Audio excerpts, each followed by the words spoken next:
guys, this is Diesel Girl. Today we're going to be working on a 2003 Ford Excursion. This is a 6.0 diesel. And diesels are typically meant for a lot of heavy duty, a lot of towing, so we're replacing these dinky little mirrors with something a lot more heavy duty, something that's going to work a lot better.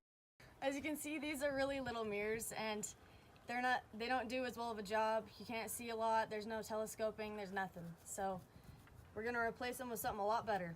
Okay, this is what we'll be replacing those little mirrors with. The advantage of this is that it's a lot bigger and it has a convex mirror and telescoping. Okay, for this job we have to take off this panel, we have to remove these to get to the bolts. We have to remove this panel, remove some wiring here, and remove this light so that we can get the door panel off. If you're doing this project alone, it's a good idea to start with an open window so you can hold the mirror as you remove the hardware, or have a helper hold the mirror on the other side.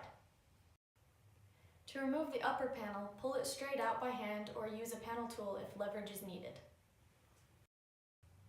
To remove the switch panel, use a panel tool or a screwdriver at about the location of the screwdriver shown here and pry gently upward from underneath the panel.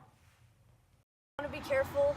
If you don't have a panel removing tool, then you can use a flathead screwdriver, but just be careful so you don't scratch anything or ruin anything. Under here is a 7mm bolt that needs to be taken out in order to get the panel off.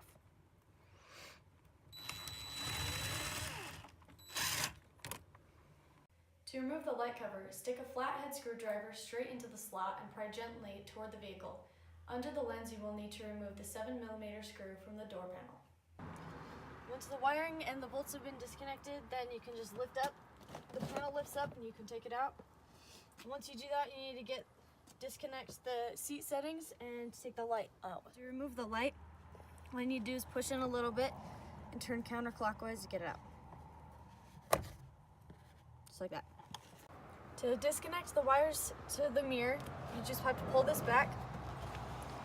Here's this, you push it down on this and you pull it out. Once everything is disconnected, the last job is to remove the 11mm nuts through the upper and lower mirror mount holes. Be careful not to drop the nuts or you will have to break the seal on the doors to get them out of the door pan. Now that you've disconnected everything, simply do the process in reverse with your new mirrors to finish the job.